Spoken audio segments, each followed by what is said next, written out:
Maestra, ¿me va a quitar esto? Buenos días. Buenos días a todos. Mi nombre es Javier de la Orden, soy economista y abogado socio de Verae y tengo el gusto de presentar esta primera ponencia que lleva bajo título Segunda oportunidad, el beneficio de exoneración del pasivo insatisfecho. Tenemos como ponentes a la ilustre magistrada doña Magoya Serrano Barrientos, que es la titular del Juzgado de lo Mercantil número 1 de Madrid, a la ilustre magistrada doña Olga Aedo Peña, magistrada del Juzgado Mercantil número 2 de Bilbao, y al ilustre señor magistrado don Andrés Sánchez Magro, que es el titular del Juzgado de lo Mercantil número 2 de Madrid también. Abro esta ponencia que creo que es francamente interesante para explorar.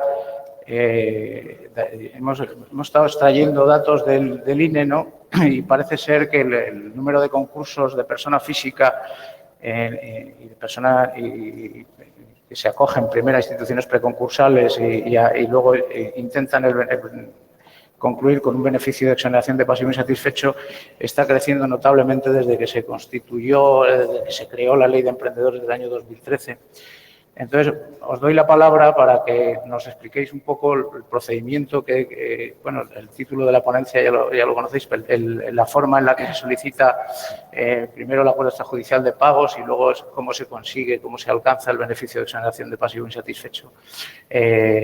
Al amparo de todas estas reformas legales que han operado desde la Ley de Emprendedores, la Ley del 2015 y también la transposición de la directiva que está pendiente de hacerse de la 1023 del año 2019, me parece que es relativa sobre todo al crédito público. No sé por dónde queréis empezar. Por el principio, ¿no? Venga. Bueno, pues voy a empezar yo, no sé, es un poquito enojoso. Bien, pues buenos días, gracias a mi compañero amigo Manuel Ruiz de Lara que me ha invitado y a mis compañeras y amigas a Magoya y Olga, en las que voy a intervenir en esta materia de la segunda oportunidad. Y gracias a los organizadores, de la DEMAT, del Verae, de todos los que están aquí, además del Casino de Madrid, que dan el espacio para hablar un rato de algunas cuestiones en principio de interés para los empresarios. Mis compañeras y yo mismo pensamos que el foro era empresarial y nos hemos encontrado a las mismas caras de siempre. Vuelve a ser el foro de bandidos que los que estamos todo el día trabajando, todos los compañeros y amigos con los que trabajamos. Entonces, a la hora de plantear las cuestiones, nosotros habíamos planteado unas intervenciones un poco más generales pero sé que bajar la pelota al suelo la bajamos. Y hablaremos de cosas concretas si os interesa. Y os tuteo porque casi todos sois amigos y profesionales. Claro, la segunda oportunidad, realmente cuando nace o cuando se introdujo en nuestro sistema económico incluso, más que jurídico, se ha planteado como un auténtico, se plantea como un revulsivo, aparte como un acto de justicia histórica.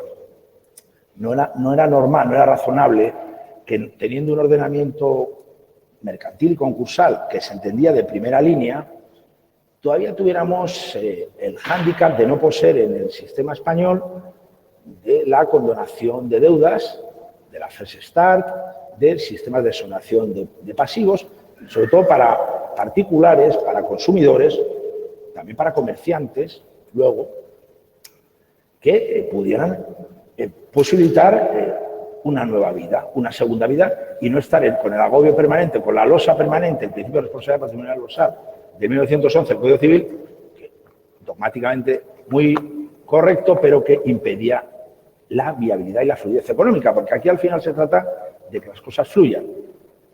¿Se llama socializar las pérdidas? Pues sí. ¿Se llama socializar los créditos? ¿O expropiar créditos de manera legal? Pues sí.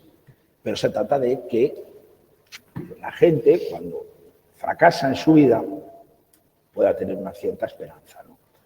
Porque si no, entramos en el mundo del oscuro y de las economías poco claras. Es un poco lo que... Yo soy muy partidario de la segunda oportunidad porque está en contra de la economía sumergida, entre otras cosas. Y una regulación de la segunda oportunidad correcta, dinámica, mejor incluso de la que hay ahora, y espero que la transposición de la directiva que hablaba antes Javier, de la 2019-2023, se llegue, aunque como España, el Reino de España es el campeón de los incumplimientos en la transposición de directivas, pues el 21 de julio es ya, y no se va a haber traspuesto, claramente, ¿no? Se tiene que haber traspuesto ya. Bueno, de hecho, se tenía que haber traspuesto la directiva de la segunda oportunidad y, de hecho, se tenía que haber esperado al texto refundido a la transposición, por decirlo claramente, y haber recogido y haber todas las dudas que nos plantea el texto refundido de la ley concursal, haber sido despejadas en sede de ley, no de proyecto de ley, no de delegación legislativa, con los límites de la delegación legislativa, y asumiendo realmente de manera, con coraje, una segunda oportunidad mucho más avanzada.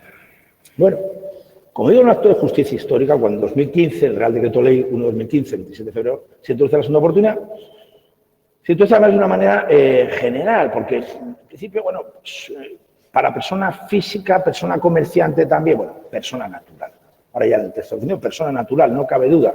Cualquier persona natural, sea comerciante o no comerciante, vengan sus deudas donde vengan, luego veremos el problema, bueno, ya se verá, voy a tratar ahora porque es un tema que me aburre bastante, el tema de la competencia, se juega en primera instancia, juego mercantil, es una persona natural. Persona natural a la que va a someterse a un procedimiento de naturaleza judicial, judicializado, donde hay una condonación legal de las deudas. Claro, esto, así dicho, ahora lo hemos asumido, han pasado muy pocos años. Ha habido muchas resistencias. Todavía hay resistencias por parte de determinados lobbies. Los lobbies que siempre amenazan el mundo de los concursos, ¿cuáles son?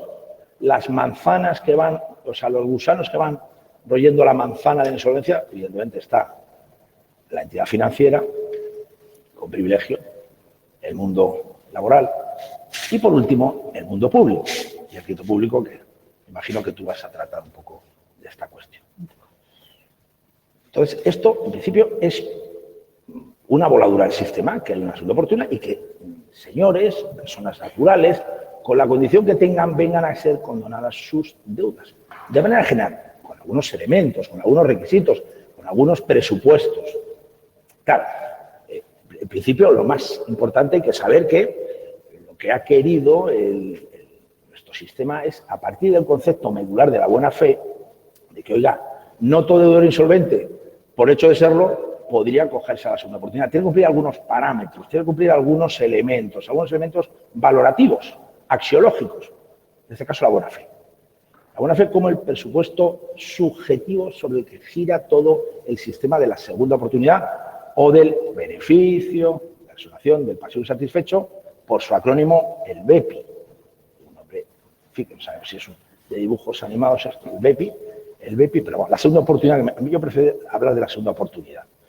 La segunda oportunidad, cualquiera de las fórmulas, de las dos fórmulas a las que acudir, me imagino que Amago ya hablará de ellas, a las que acudir para esa condonación de las deudas, bien de manera general, mediante el pago, o bien de manera especial, mediante el plan de pagos, en cualquiera de las dos fórmulas, además el texto refundido, en esa sistemática de querer hacer una metodología muy clara, pues ha discernido los dos caminos, para que se vean claramente. Oiga, hay un camino general, que es pagando, y hay un camino particular, no sé si se me va a caer, que es acogiéndose al plan de pagos. Es que un poco ortopedo. Bueno, pero en todo caso, el presupuesto subjetivo, el elemento código medular nuclear es la buena fe. La buena fe no es la del 7.1 del Código Civil. No, es una buena fe positivizada, es una buena fe que está concretada. En el ínterin, desde el 2015 hasta la actualidad, ya el Tribunal Supremo intentó objetivarla y decía, bueno, la buena fe es cuando el concurso no haya sido calificado culpable y cuando, sobre todo, el deudor se haya sometido a la mediación concursal, haya pasado por el expediente del intento del acuerdo extrajudicial de pagos. Bueno, esto era lo que se planteaba antes del texto refundido. Ahora la buena fe se ha quedado concretada en dos aspectos muy concretos, muy sencillos. Uno, que el concurso no haya sido declarado, calificado como culpable, ni que el deudor insolvente haya cometido un elenco de delitos de los que vamos a entender de naturaleza socioeconómica. En cuanto a que no haya sido calificado como culpable el concurso, pues parece fácil y sencillo, con la matización que estaba en la ley anterior y que está en el texto presente, de que cuando la culpabilidad sea simplemente por la presentación extemporánea del concurso, por la presentación tardía del concurso, ahora se le deja al juez que discrecionalmente, porque no se da ningún parámetro técnico para hacerlo, pueda, incluso en ese caso, admitir la solicitud de segunda oportunidad. Ya que mire que la calificación del concurso, porque ha habido distracción de bienes o salida personal de los bienes, bien, pero por una presentación tardía. Antes era incluso un poco la ley anterior, un poco más dura, porque decía, cuando no haya ni dolo ni culpa grave en la presentación tardía del concurso. Ahora se deja la discreción. Y la segunda cuestión, que no se ha cometido los 10 años anteriores a la solicitud del BEPI, una serie de delitos pues, contra los de orden socioeconómico, falsedad documental, contra la Agencia Hacienda Pública y Seguridad Social, derechos de los trabajadores, con sentencia firme. Bueno, eso es la buena fe, como está conceptuada. Si un deudor no cumple estos dos parámetros objetivados normativizados, puede acudir al BEPI. Claro, luego hay algún elemento adicional para acudir al BEPI, que es el llamado presupuesto objetivo, que es como la ley lo ha calificado, tanto en el general como en el particular. En el caso general, el asunto de la mediación concursal, el asunto de la necesidad o no necesidad de acudir al intento del acuerdo extrajudicial de pagos. Antes era preceptivo con la regulación anterior. Lo que se había visto, evidentemente, lo que vemos, evidentemente, que la mediación concursal es un fracaso. Es un fracaso. No se llega a ningún acuerdo extrajudicial de pagos, es una máxima de la experiencia, no estoy descubriendo nada. Y todo ese protocolo con 1000 problemas, editado de 1000 problemas desde la propia búsqueda de un mediador, desde la abstención numantina hacia la reunión de los acreedores y a la negociación por parte de las entidades financieras, etcétera, ha determinado que sea un fracaso. Entonces, se ha derivado como presupuesto objetivo. Y ahora lo que se dice, oiga, a los efectos, en el procedimiento general, en el plan general de segunda oportunidad de beneficio del BEPI, oiga, si usted quiere acogerse a la segunda oportunidad, pague los créditos contra masa y los créditos con privilegio y se le condonarán el resto de los créditos, los ordinarios y los subordinados, si usted ha intentado la mediación concursal, si usted ha intentado conseguir un acuerdo extrajudicial de pagos. Bueno, si no lo ha hecho, por dos razones, o porque no ha querido, porque no podía, que esta es la duda, que la dejo ahí aparcada, tendrá que pagar al menos el 25% del crédito ordinario para acogerse a la segunda oportunidad. Claro, se planteaban algunas cuestiones, algunas dudas antes, que yo creo que ahora despeja ya la ley, que era el caso que acabo de señalar último. Claro, cuando uno no quiere, está claro, si no quiero ir al acuerdo extrajudicial de pagos, nadie se puede forzar. Pero ¿y cuando no puede ir? Porque su situación por pasivo le impide, hablamos en hipótesis, es raro, pero yo estoy pensando en personas naturales que sean avalistas de grandes compañías. Pues, ¿qué ocurre? Se le va a tener que someter también a la exigencia del 25% al menos del pago de los créditos ordinarios cuando no podía ir. Ya había algunas soluciones en Barcelona, la Audiencia Provincial de Barcelona, que estuvo en Gerona, estuvieron por ahí. En ese sentido, yo creo que la ley ya lo despeja. Cuando no se puede, no reuniendo los requisitos para ello, para la mediación. Bueno, esto en cuanto al plan general. Y en cuanto al plan B, al plan de pagos, no he podido satisfacer los créditos no exonerados, no exonerables, y tengo que ir a un plan de pagos. Plan de pagos de 5 años, por otra parte, que yo espero que la transposición reduzca, porque la idea de la directiva es 3 años, y es lo que se quiere, no 5 años, que es un plazo excesivo, que se intentó homologar por el plazo de prescripción de los créditos, pero me parece que 3 años es un tiempo más que suficiente para estar en la nevera, para estar ahí con el San Benito, en definitiva, vivimos en una sociedad que todavía no entiende el fracaso. Nosotros somos judio-cristianos. Tenemos una ética nada protestante, nada capitalista. Max Weber lo conocemos de oídas, pero aquí el fracaso y las nuevas oportunidades, aquí cuando uno fracasa parece que hay que enterrarlo. Entonces, por eso la cultura todavía no. Yo creo que el periodo de nevera de 3 años me parecería, más que para la exoneración ya definitiva, me parecía más que sobrado. Bien, pues aquí se establecen algunos elementos para este plan de pagos adicionales, algunos requisitos adicionales. Primero, algunos que son de dudosa objetivación y de dudoso control. El primero es que en los 4 años anteriores a la solicitud de la segunda oportunidad, el que va al plan de pagos no hubiera aceptado una oferta de trabajo idónea para su actitud. Bueno, esto está trufado de conceptos indeterminados, con lo cual, pues a ver quién pone el cascabel a ese gato, ¿no? Otro elemento es que el que se acoge al plan de pagos haya prestado todo el deber de información y colaboración con el juzgado y con la administración concursal. Muy bien. Esto es otra historia también muy curiosa, porque si se ha calificado el concurso, pues ya parecería que, en principio, si se ha calificado como no culpable, que esta es una de las causas de culpabilidad, ya estaría objetivado, no tendría por qué especificarse. Yo solo puedo estar pensando para el caso de que el concurso no se califique, porque puede haber un caso donde el concurso no se califica y estoy pensando en los supuestos de declaración y conclusión simultánea de concurso por insuficiencia de masa y solicitud de BEPI, donde evidentemente la apertura de la sección sexta es inoportuna e improcedente, salvo este caso, cuando ya el concurso no fue calificado culpable, está claro que se ha prestado esos deberes de colaboración y de información.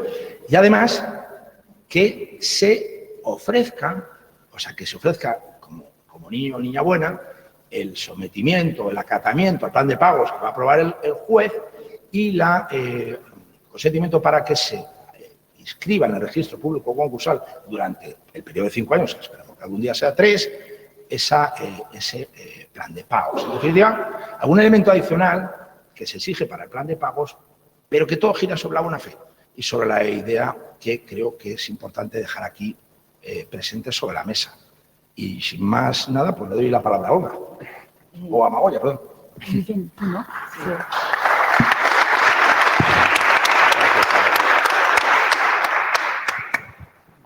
Pues buenos días a todos. Muchísimas gracias a las entidades y organizaciones por la invitación y a mi compañero Manuel Ruiz de Lara por la invitación y por permitirme estar en esta mañana aquí con todos ustedes y sobre todo a ustedes por venir. Bueno, a mí me ha tocado hablar y veo que vamos justos de tiempo, con lo cual intentaré ser rápida. En la distribución me había tocado hablar de las dos posibilidades de beneficio de exoneración del pasivo insatisfecho provisional y definitivo. Quiero iniciar con una introducción al hilo de la presentación que se ha hecho en esta ponencia respecto a los modos de solución de la situación en la que nos encontramos. Entiendo que la segunda oportunidad, si bien nos está haciendo un uso, desde mi punto de vista, todo el uso que entiendo yo que pudiera hacerse, es decir, que creo que puede dar mucho más de sí y se ha hablado de que el tejido empresarial de nuestro país está constituido en gran parte por autónomos y a este tipo de sector pudiera beneficiar mucho. ¿Por qué?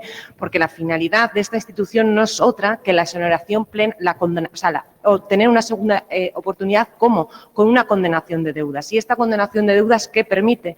Permite o bien iniciar una actividad o bien reiniciar la actividad, es decir, tener una segunda oportunidad real para que pueda activarse el tejido empresarial. Dicho esto, y dado que hay poco tiempo, como ha expuesto Andrés, o tiene engarce con lo expuesto por él mismo, existen dos clases de beneficio, dos vías para obtener la exoneración del pasivo insatisfecho. Lo que antes se denominaba BEPI definitivo o provisional, que ahora se denomina régimen general de exoneración o régimen especial. La diferencia es dependiendo de si el deudor puede pagar o cubrir, digamos, un determinado umbral de pasivo. Es decir, accederemos a la vía general de exoneración o régimen general, que lo que significa es que la exoneración es inmediata y total. ¿Por qué? Porque hemos pagado los créditos masa y privilegiados y se nos exonera del resto. Con la problemática en cuanto a la extensión, a la que nos dirá Olga, de que el anterior artículo 178 bis cuarto, cuando era la vía de la exoneración definitiva, no hacía excepción alguna, es decir, la exoneración será de todo el resto de créditos, es decir, 100% de ordinarios y subordinados. Ahora, con el nuevo texto refundido, como ustedes saben, se añade la excepción de exceptuando los créditos de derecho público o para alimentos, pero eso ya lo tratará Olga. Y la segunda vía es cuando el deudor no puede pagar no puede cubrir ese umbral de pasivo mínimo, es decir, esos créditos masa y privilegiados, y tiene que presentar un plan de pagos, ¿vale? Entonces, la cuestión para mí relevante es qué ha de incluir ese plan de pagos, es decir, el plan de pagos ha de incluir la totalidad del crédito no exonerado. Recordemos,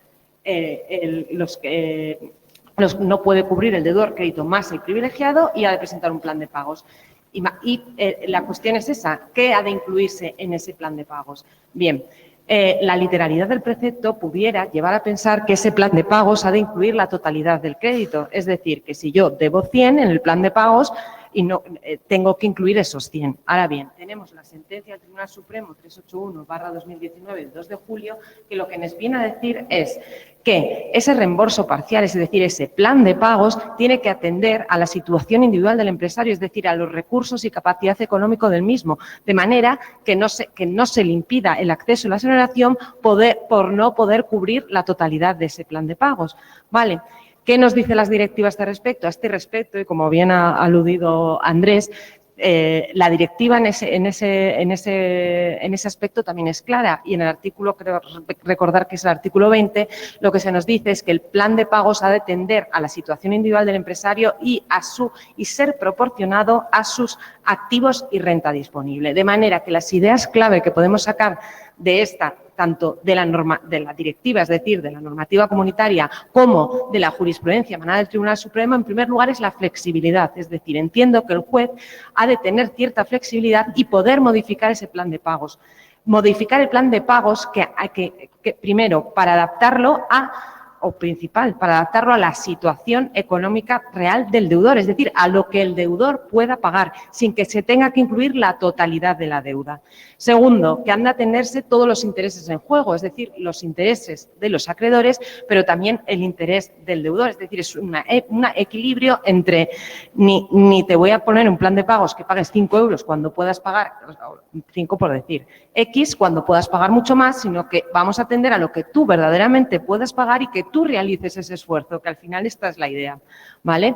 Y por último eso, la conclusión a la que puede extraerse es que no ha de incluir el 100% de la totalidad de la deuda.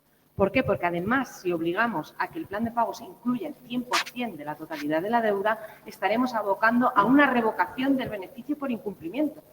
Y estaremos abocando a que los deudores que menos tienen, es decir, aquellos que no puedan hacer frente ni siquiera a un plan de pagos rebajado, o en cuanto a su cuantía me refiero, no pudieran acceder.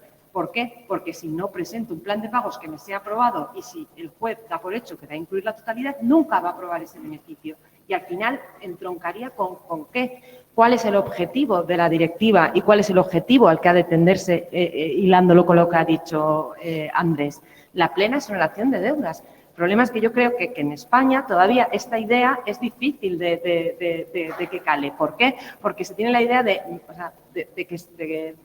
que primero, actuaciones fraudulentas evidentemente va a haber, pero no quiere decir que todo el que vaya a cogerse, y con perdón de la expresión, sea un jeta. No, es que quizá no es así. Entonces, lo relevante para mí es de especificar los presupuestos para evitar que esos denominados jetas puedan entrar, pero eso no significa que la finalidad sea la que sea y que pueda ser beneficiosa, y no solo para los deudores concretos, sino para el conjunto del tejido empresarial, que es de lo que se trata.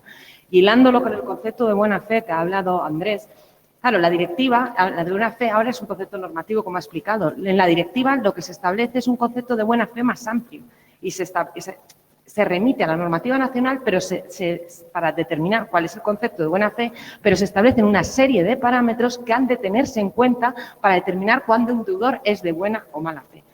Porque se hace mucho en cuanto al requisito de que no haya cometido determinados delitos y entonces es de buena fe. Se dice, bueno, se incluye unos delitos y no se incluye otros. ¿Por qué? O sea, me refiero a todo el mundo le puede chirriar que se haya sido sancionado tengas una sanción penal puedas obtener el beneficio o determinadas sanciones derivadas de responsabilidad extracontractual, bueno, pues establezcamos una serie de límites rojos que no se pueden trasvasar y que esos impedirían el acceso a la exoneración. Quizá esta sería una vía de solucionar esa desconfianza, digamos, porque yo creo que al final es una desconfianza en los propios deudores y en el propio sistema. Y bueno, para terminar, una breve conclusión, y es como ha explicado Andrés, es con acuerdo extrajudicial de pagos intentado o celebrado, se exoneran los créditos ordinarios y subordinarios, el 100%, exceptuando los créditos de derecho público y por alimentos, y cuando, reuniendo los requisitos para ello, no se ha acudido a un acuerdo extrajudicial de pagos, se penaliza imponiéndote la obligación de pagar el 25% de los ordinarios. Y claro, yo me pregunto, si verdaderamente hemos comprobado que el acuerdo extrajudicial de pagos es inefectivo, en realidad estamos abocando a un acuerdo extrajudicial de pago si no quieres tener la sanción del pago de este 25% de los ordinarios. Quizá, no sé, se me ocurre que no, es verdad que ahora no se exige como requisito cambio del texto refundido, pero en cierto modo sí, porque te están penalizando si no acudes con un 25% de los ordinarios. Y bueno, lo siento por la rapidez y por la premura, pero teníamos poco tiempo, con lo cual voy a dar la palabra a mi compañera Olga para la finalización. Muchas gracias. Gracias, María.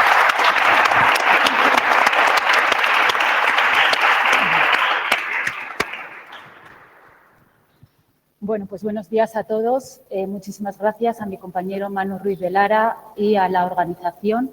Es un placer, doblemente placer, estar en Madrid y estar en este escenario tan fantástico. La verdad es que no sé si hablar del BEPI o directamente contemplar el lugar porque es espectacular. Y bueno, es doblemente placer porque saben ustedes que yo soy de Bilbao y he concursado al Juzgado de lo Mercantil número 4 de Madrid y esta es mi primera intervención en Madrid. Además, es un placer también poder dirigirnos a empresarios. Dice Andrés que estamos o que están los de siempre. Yo supongo que al menos teóricamente tenemos empresarios igual telemáticamente y la verdad es que alguno hay seguro. Entonces, a mí me parece relevante porque me ha pasado en Bilbao que en 7 años que he estado en el Juzgado de lo Mercantil y mi compañero Marcos pues 10, nunca nos hemos dirigido a empresarios. Hace poco es la única vez que nos hemos dirigido, ¿no? Cuando realmente todos los procedimientos que tenemos en la mesa tienen que ver con los empresarios. Entonces, nunca tenemos la oportunidad de intercambiar inquietudes, no sé, solo conocemos a los empresarios a través del abogado, a través del administrador concursal y a través de los papeles, en definitiva. ¿Y cómo es posible que los jueces de lo mercantil nunca nos dirijamos a empresarios? Con lo cual, esta es mi primera intervención en Madrid, en este escenario fantástico y además dirigida a empresarios, con lo cual estoy encantada. Y dicho esto, yo me voy a ocupar de la exoneración, del alcance de la exoneración del pasivo insatisfecho. Para saber dónde estamos ahora, tenemos que saber de dónde venimos. Ya lo han explicado perfectamente mis compañeros. Bajo la ley concursal teníamos 2 vías, 2 procedimientos para alcanzar la exoneración del pasivo insatisfecho. El que ahora sería el régimen general, ¿no? En virtud del cual el deudor tenía que pagar todos los créditos privilegiados, incluidos los créditos públicos, todos los créditos contra la masa y cuando no hubiese intentado un acuerdo extrajudicial de pagos tenía que pagar el 25% del crédito ordinario. Pero no era controvertido, y a mí esto me parece importante, que el resto del crédito, o sea, todos los créditos ordinarios y todos los créditos subordinados quedaban exonerados, incluido el crédito público. Era una cuestión pacífica, así se entendió y así se deducía de la literalidad de la norma e incluso de la exposición de motivos de la Ley 25/2015 que introdujo el beneficio de la exoneración del pasivo insatisfecho en la última versión que conocemos del mismo. Bien, además de este régimen general o lo que ahora se llama régimen general y antes era una de las vías para alcanzar el beneficio, teníamos el segundo cauce, ¿no? Cuando no se cumplían los requisitos que permitían acceder a la exoneración por la primera vía, teníamos esa segunda vía que ahora equivale a lo que el texto refundido denomina régimen especial a través de un plan de pagos. En este caso, lo que nos decía la ley concursal es que en un plan de pagos que se elaboraba, que aprobaba el juez y que se proyectaba a un periodo de 5 años, había que pagar los créditos privilegiados y los créditos contra la masa y quedaba exonerado el resto del pasivo, es decir, ordinarios y subordinados, pero la norma excepcionaba expresamente el crédito público, además del crédito por alimentos. Claro, esto parece que no tenía ningún sentido, porque además se estaba penalizando a aquel deudor que tenía menos recursos.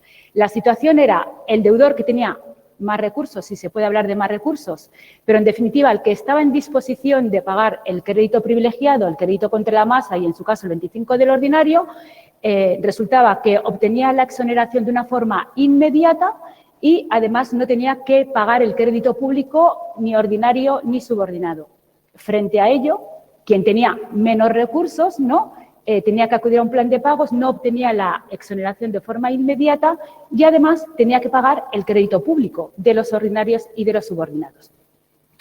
Esto llega al Tribunal Supremo y en la sentencia que todos ustedes conocen, número 381 de 2 de julio de 2019, el Tribunal Supremo corrige esa interpretación literal de la norma y concluye, en definitiva, que los únicos créditos que deben ser abonados son crédito privilegiado total, crédito contra la masa total, en su caso el 25%, pero el crédito público queda, en todo caso, exonerado cuando hablamos de crédito ordinario y crédito subordinado. No es ninguna tontería, porque aunque normalmente vemos el crédito público en forma de privilegio general, tenemos el privilegio general suele ser un 50%, tenemos una parte de ordinario, pero incluso el crédito subordinado puede ser importante, ¿no? Ahora vemos en los supuestos de derivación de responsabilidad por no haber abonado el crédito público, la Sala Tercera del Tribunal Supremo ya ha dicho que es un crédito de carácter sancionador, por lo tanto nos situamos en un crédito subordinado y si tenemos que pagar este crédito público subordinado, bueno, pues podemos tener un problema. El caso es que el Tribunal Supremo corrige esta interpretación literal y dice fuera crédito público, ordinario y subordinado, por simplificarlo. Claro, el Tribunal Supremo no solo resuelve con sentido común, ¿no?, porque esto prácticamente era de sentido común, ¿no?, esta disfunción que generaba los dos regímenes distintos, sino que además el Tribunal Supremo se basa en normativa. Tiene en cuenta la finalidad de la institución, que la finalidad de la institución no se la inventa el Tribunal Supremo, sino que resulta de la exposición de motivos de la Ley 25/2015 o previo Real Decreto 1/2015, que introduce el beneficio tal y como lo conocíamos en la ley concursal. Y lo que decía la exposición de motivos es que había que conseguir, en definitiva, una plena exoneración de deudas para el deudor. Pero no solo tenemos la normativa nacional, la normativa española, también tenemos la normativa europea, ¿no? Tenemos la recomendación, ¿no?, que cita el Tribunal Supremo, creo que es de 12 de abril de 2014, que es el precedente, en definitiva, de la Directiva de Reestructuración e Insolvencia. Y la Directiva de Reestructuración e Insolvencia nos dice que el deudor insolvente debe contar con un procedimiento que permita alcanzar la plena exoneración de deudas. Pero es que además también dice el Tribunal Supremo, aparte de toda esta normativa y aparte del sentido común, es que realmente el sufrimiento que se ocasiona a la administración pública, bueno, pues tampoco es para tanto, porque el 50% del crédito es privilegiado y por lo tanto, hombre, pues se posterga algo, pero tampoco se posterga la totalidad, o sea que realmente hay equilibrio, ¿no?, digamos, con esta interpretación. Hay un equilibrio razonable. Bien, esto es lo que dice el Tribunal Supremo. Y a partir de ese momento, bueno, pues los juzgados de lo mercantil, yo por lo menos entiendo que mis compañeros también y el resto también, pues empezamos a aplicar esta sentencia, que solo hay una, no es jurisprudencia, pero pues normalmente no solemos apartarnos de lo que dice el Tribunal Supremo, normalmente. Bien, llega el texto refundido de la ley concursal. Y el texto refundido, cuando trata el alcance de la exoneración, se aparta de la ley concursal y el artículo 491, en relación con el régimen general, es decir, ese en el que hay que pagar crédito privilegiado, crédito contra la masa y, en su caso, 25% del crédito ordinario, pues ahora la norma introduce expresamente una excepción y dice que el resto del crédito queda exonerado, excepto el crédito público y el crédito por alimentos. Claro, realmente es difícil salvar la letra de la ley. O sea, yo cuando interpretaba esto digo, es que realmente es muy difícil salvar la letra de la ley, porque la literalidad es la que es, o sea, por mucho la literalidad es la que es.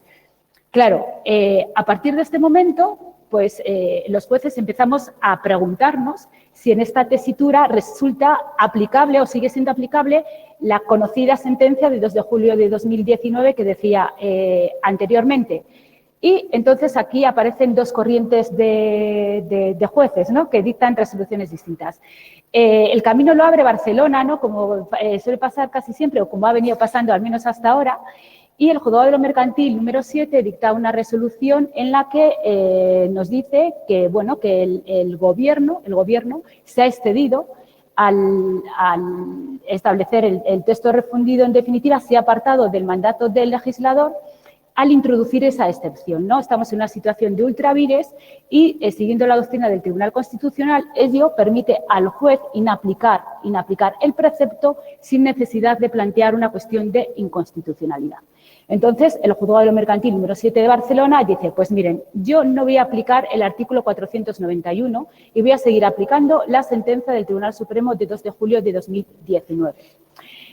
¿Por qué? Porque se ha producido este exceso en el uso de la autorización, digamos, el Gobierno se ha pasado de frenada y entonces ha vulnerado el artículo 82.5 de la Constitución española y no voy a aplicar este precepto.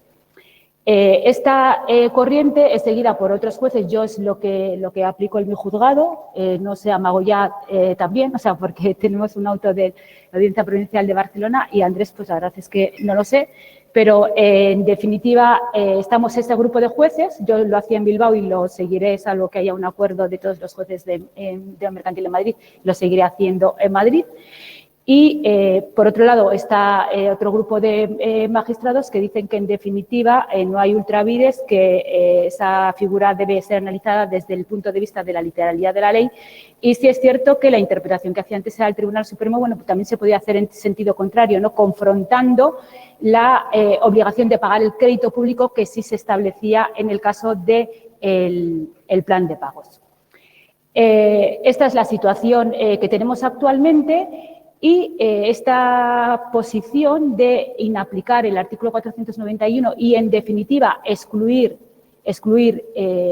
o exonerar el crédito público es el criterio que ha seguido la Audiencia Provincial de Barcelona. Yo creo que solo hay una resolución, es la primera vez que una audiencia se pronuncia, que es un auto de junio, no sé si 21 o 17 de junio de 2021, o sea, muy reciente, que confirma un auto de Amagoya y, bueno, lo que dice la Audiencia Provincial de Barcelona, además de hacer el repaso que de alguna forma estoy yo haciendo, añade que es que además el texto refundido infringe la directiva. Dice que infringe la directiva porque, claro, durante el periodo de transposición, ¿no?, durante el plazo que tenemos para transponer la directiva, ya ha dicho el Tribunal de Justicia de la Unión Europea, o en su día el Tribunal de Justicia de la Comunidad Europea, porque creo que la sentencia es de hace unos años, que en todo caso los Estados durante el periodo de transposición deben abstenerse de adoptar medidas que comprometan gravemente el resultado que persigue la directiva. Y la directiva deja claro, como decía antes, que el deudor debe contar con un procedimiento que le permita la plena exoneración de deudas. Cuando el texto refundido se publica, la directiva ya la teníamos, con lo cual esta regulación que ha hecho el texto refundido de alguna forma está comprometiendo ese resultado que pretende alcanzar la directiva. Y, en definitiva, eso es lo que dice la Audiencia Provincial de Barcelona, porque también es cierto que la directiva contempla excepciones, es decir, prevé que los Estados puedan introducir créditos que no sean exonerados. Pero entre esos créditos no figuran expresamente los créditos de carácter público. O sea, la directiva, por el mero origen del crédito, no lo excluye de la exoneración, a diferencia de lo que ocurre con el crédito, por ejemplo, por alimentos, que sí se incluye expresamente.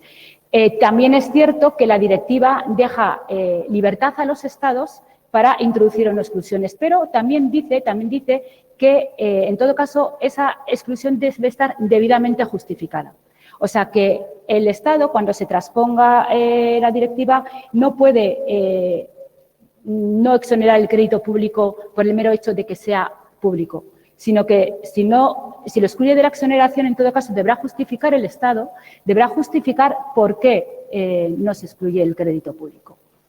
Y bueno, o sea, por finalizar, tampoco es ninguna tontería porque evidentemente si hay que pagar el crédito público, eso se convierte en un requisito más, con lo cual será más complicado acceder al régimen general. Porque, claro, ya no tenemos que pagar el crédito privilegiado, el crédito contra la masa, en su caso el 25 ordinario, sino que tenemos que pagar los créditos públicos ordinarios y subordinados. Con lo cual va a ser muy complicado acceder a este régimen y nos vamos a tener que ir necesariamente al plan de pagos. Y bueno, esto es básicamente, creo que he cumplido con el horario. Sí, sí. Muchísimas gracias por su atención.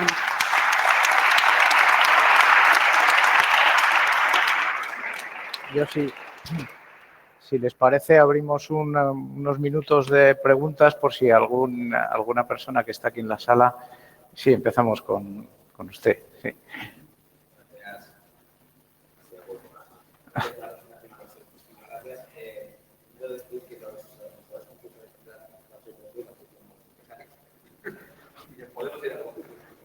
Pero bueno, una pregunta. En el caso de la bolsa judicial de pago, yo creo que el abogado no lo plantea. Bueno, no fue a la bolsa judicial de pago.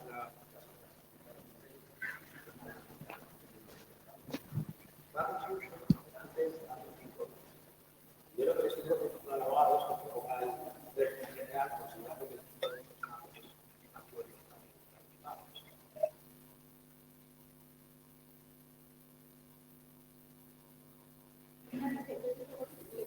No, yo sí. no quiere decir que entender que el antiguo 5 bis, las negociaciones para un convenio para evitar el concurso, serían homologables al acuerdo de pagos intentado a la hora de ir al régimen general y poder exonerarse del pago de las. Creo que no. No, yo creo porque son instituciones perfectamente diferenciadas. Institutos preconcursales, ambos. Sí, no, creo que no tiene. No tiene nada que ver. Son. Vamos, no sé, de manera creativa, pues a lo mejor lo ha hecho, pero. A ver, yo creo que. El acuerdo extrajudicial de pagos en la ley. Yo creo que igual se ha aceptado, o sea, en el periodo ese, porque, o sea, igual sí hay una resolución, ahora no las tengo bien en la cabeza, pero en aquellos, o sea, antes de haberse introducido en nuestro derecho el acuerdo extrajudicial de pagos, nos hemos encontrado con situaciones en las que el deudor no ha podido acudir a la figura del acuerdo extrajudicial de pagos porque directamente no existía. Y después sí ha habido, sí se ha demostrado en el procedimiento que ha habido tratos con acreedores. Pero en ese caso está muy claro. Y además no, claro, pero. La línea interpretativa que había de Barcelona, sobre todo, y ahora la ley es cuando no se puede ir, al efecto es la analogía con el acuerdo intentado. Sí. No existiendo el procedimiento o no teniendo los requisitos legales para el procedimiento, pues esto se entiende así. Sí. Lo otro, eso, bueno, sí. No voy a la bolsa de pagos, sí. Es que además me refiero, que yo estoy absolutamente de acuerdo, son instituciones distintas con su regulación propia y con sus requisitos propios. Otra cosa es el caso que está diciendo Olga, pero que entiendo que es otro supuesto distinto y muy concreto. Ana, en general, sustituir uno por otro, ¿por qué? No es que no hayas podido ir, es que tú has decidido utilizar otro instituto. Entiendo yo, vaya. Sí, está claro que no, yo entiendo que tampoco, que alguna vez cuando decías que se ha hecho, pero yo creo que ha sido en un contexto ese de entender, ver, apreciar la buena fe del deudor, porque dices, no hemos ido al acuerdo extrajudicial de pagos porque no he podido, pero a ver, este señor ha intentado alcanzar un acuerdo con los acreedores, sea en el marco del 5 bis o sea en cualquier otro marco, o sea, cualquiera, incluso fuera del juzgado, pero yo lo he visto en esas circunstancias, pero ahora sería impensable porque es claro que son dos figuras completamente diferentes. Había por allí otra pregunta sí. Bueno, pues adelante. Sí. Bueno, perdón. Lo del 5 bis es una especie de ritual, pero ninguno de los abogados pensamos que hay que cumplir cuando proponemos el 5 bis. Yo lo hago, o sea, intento que mandemos a todos los acreedores comunicaciones para que el juez, si nos pregunta, vea que hemos buscado el contenido del 5 bis, o sea, que no lo hemos presentado como para pasar del asunto, o sea, es decir, como un ritual previo para que no nos puedan presentar el concurso. Pero bueno, me refería concretamente a el tema de la competencia. En la actualidad todavía la competencia sigue en los juzgados de lo civil. O sea, aquí los que tendrían que estar serían los jueces de lo civil, que son los que tienen que aprender, porque yo, vamos, que también tramito muchas cosas civiles normales y no tienen ni la más remota idea, porque les ha caído una competencia hace un par de años y se la van a quitar dentro de 6 meses, ¿no? Parece ser que el proyecto tiene visos que se la van a quitar y os la van a devolver a los jueces de lo mercantil, que estáis mucho más acostumbrados y que estáis más concienciados con el tema de la empresa, supervivencia, el tejido empresarial y todo eso que estamos hablando. Pero vamos, que vamos a tardar mucho tiempo en que lo que está pasando aquí se pueda aplicar en el tema mercantil. La segunda parte es en el tema de la exoneración de los pasivos de los créditos públicos, ¿no? Por supuesto, yo soy de el Estado no tiene por qué tener estos privilegios que tiene muchas veces, que se los guarda. Hay alguno que ha metido la pluma ahí en el texto refundido en último momento, pues el típico tío que hace oposiciones a técnico comercial del Estado y está muy identificado con el Estado y no ha sido nunca empresario, y entonces nos quita esa posibilidad de no meter la directiva en la transposición, vamos, en la ley, o lo modifica. Pero sí es verdad que hay determinados créditos públicos que podrían modificar el mercado, que son, por ejemplo, los impuestos especiales, que harían que la competencia entre empresas, el impuesto del alcohol, el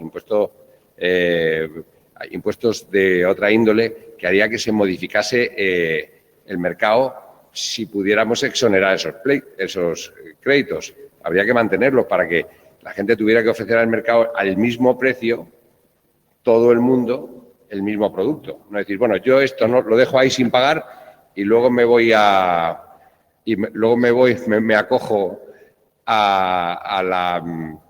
Hombre, muchos concursos tendríamos que tener con ese tipo de impuestos, no para que se altere el mercado. Hombre, yo no he hecho un estudio de este tema. No, pero sí es solamente... Pero quiero decir que pensar que se puede alterar el mercado por no sé. Hay muchas empresas que han salido adelante a base de no pagar la seguridad social. O sea, es decir, no pago la seguridad social y puedo ofertar más barato. Y digo, bueno, de momento me llevo el contrato, porque mi precio es más barato. Luego ya veremos lo que hago con la seguridad social y luego ya pactaré con ellos, ¿no? A ver, es que yo creo, en relación tanto con el contenido del plan de pagos, tener en cuenta el nivel de ingresos del deudor, lo que decía Magoya de estos jetas o medio jetas que tenemos. A ver, yo creo que en el concurso de persona natural, empresario, que yo estoy en el mercantil, me voy a ciñar empresario, hay un problema y es que las cuestiones no se dilucidan en la pieza de calificación. Entonces nos encontramos con un montón de concursos que yo nunca he visto una culpabilidad en un concurso de persona natural. O sea, ¿cómo es posible? Entonces, quizás en vez de ser tan duros con el contenido del plan de pagos o que si el crédito público, lo que habría que analizar verdaderamente es si el deudor merece o no, atendiendo también a qué grado si en definitiva ha sido negligente o no en la causación de esa insolvencia, ver si merece o no el beneficio. Pero estamos rompiéndonos el cerebro con a veces nos encontramos, la mayoría de los que tengo en los juzgados son deudores que no tienen un euro. La masa es 0. O sea, ¿qué equilibrio va a haber con los acreedores en el plan de pagos? O sea, el otro día tenía, no sé, eran 100 y pico mil euros y él estaba dispuesto a pagar 20 euros. Entonces, o sea, digo, pues, ¿hay equilibrio o no? O sea, yo creo que efectivamente hay que fomentar la segunda oportunidad. El plan de pagos se tiene que ajustar a los ingresos porque si no es absurdo. Entonces, igual tendríamos que pensar menos en el plan de pagos y analizar la culpabilidad de ese concurso y ser más flexible con lo otro. Y esto es al hilo un poco de los impuestos, ¿no? Que yo creo que la culpabilidad se tiene ahí olvidada y, bueno, me parece que... A ver, yo estoy en parte de acuerdo, pero no tanto en la culpabilidad como el concepto de buena fe. Es decir, porque la categoría de culpabilidad, en realidad, dentro del concurso está muy acotada y es muy difícil a veces encuadrarlo. Entonces, quizá en el concepto de buena fe, que no sea tanto que introducir estos casos flagantes, que los hay, o introducir determinadas categorías que en modo alguno te permitieran acceder al beneficio. Entonces, si el concepto de buena fe lo amplías en ese sentido, ya te quitas ese problema de ahí y ya nunca podrías acceder. O sea, sí, o sea, pero ver un poco antes que el deudor, de alguna forma, desde el punto de vista de la justicia, pero se merece el beneficio, ¿no? Porque entonces nos encontramos con esa picaresca de que es que algunos se salvan impagando a la Seguridad Social, pero es que igual no lo han podido pagar. Claro, si yo sí, claro. Bueno, vamos a una última pregunta porque andamos muy justos de tiempo. Más que una pregunta, una simple reflexión, ¿vale? En relación a la exoneración del crédito público que también has explicado, Olga, y un poco en relación a lo que explicaba Amagoya, ¿no? Yo creo que el tema del crédito público, el debate del crédito público actual tiene los días contados, ¿no? Desde el momento en que se transponga la directiva, porque al final del crédito público todos lo que reprochamos es que te viene la lluvia del crédito público y no puedes hacerle frente, ¿no? Yo creo que desde el momento en que la directiva se aplique y el crédito público quede sujeto a la proporcionalidad en el pago de la que hablabas tú, es decir, a mí me van a poder meter el crédito público, pero solo hasta donde lo pueda pagar. Luego, a partir de ahí, rompemos la cuestión actual, ¿no? Lo que se produce ahora, porque creo que al crédito público lo único que se le puede reprochar es la imposibilidad de pago, ¿no? La delegación de responsabilidades y, por tanto, la imposibilidad de cumplir o de alcanzar el pago de la totalidad del crédito público para la exoneración. Desde el momento en que haya una proporción en ese umbral de pasivo, desde el momento en que solo me obliguen a pagar lo que puedo pagar, pues da igual que sea crédito público, como que sea crédito privilegiado, como que sea crédito ordinario, como lo que sea, porque ya va a haber una proporción y, por tanto, una posibilidad de pago. Por tanto, a mi juicio, lo del crédito público es una cuestión de pues la transposición de la directiva, no mucho más. Y por último, sí que hay por apuntarlo, una sentencia más de la Audiencia Provincial de Valencia que también sigue pero es de noviembre del año pasado, también aplica el ultravires y en consecuencia permite Este Jorge de la Rúa, creo, el ponente, perdón. Solo quería hacer un comentario sobre esto, sobre el tema de la exoneración del crédito público y el entusiasmo con el que hemos acogido la doctrina de ultravires. Yo soy constitucionalista antes que otra cosa. Entonces, aquí todo viene por la directiva, estoy de acuerdo contigo. Si no existe la directiva, ese entusiasmo de yo no aplico siguiendo la doctrina del Tribunal Constitucional y por el 82.5 de la Constitución no voy a aplicar la norma, bueno, vamos, veníamos hasta donde llegamos. Yo creo que lo más relevante es lo que ha explicado muy bien Olga, el marco de transposición de la directiva. Y en ese marco de transposición de la directiva, siguiendo la propia doctrina de JUE, es donde no cabe que el legislador nacional marque las cartas, que es lo que ha hecho el legislador nacional, marcar las cartas de manera impropia. Y vamos a ver de todas maneras, yo soy un poco más escéptico con la transposición de la directiva, porque yo he oído por ahí algunas opiniones, a ver lo que pasa. Y no, pero por último, claro, ¿y por qué digo que no soy tan entusiasta con la doctrina de ultravires? Porque ¿cómo dividimos, por utilizar el término procesal, la contingencia de la causa del texto refundido cuando hay ultravires en la venta de una productiva de la sucesión de empresas? Porque aquí sí y allí no. O sea, yo creo que cuando nos conviene sí, cuando nos conviene no. Sí, totalmente. Yo no. Sí, yo creo que está claro, está fundamentada la posición, es la que yo sigo, pero yo no estoy tan cómodo porque no la sigo cuando autorizo ventas de productivas, que acabo de hacer. Entonces, a mí eso de por la mañana monja y por la noche cortesana, pues bueno, no sé, ¿no? Es que sí. Bueno, yo me tengo que ir. Bueno, os agradezco mucho a todos los ponentes y a los asistentes. Tenemos que cerrar esta ponencia porque vamos un poco justos de tiempo para dar entrada a la siguiente. Quiero terminar con un aplauso a todos los ponentes. Muchas gracias.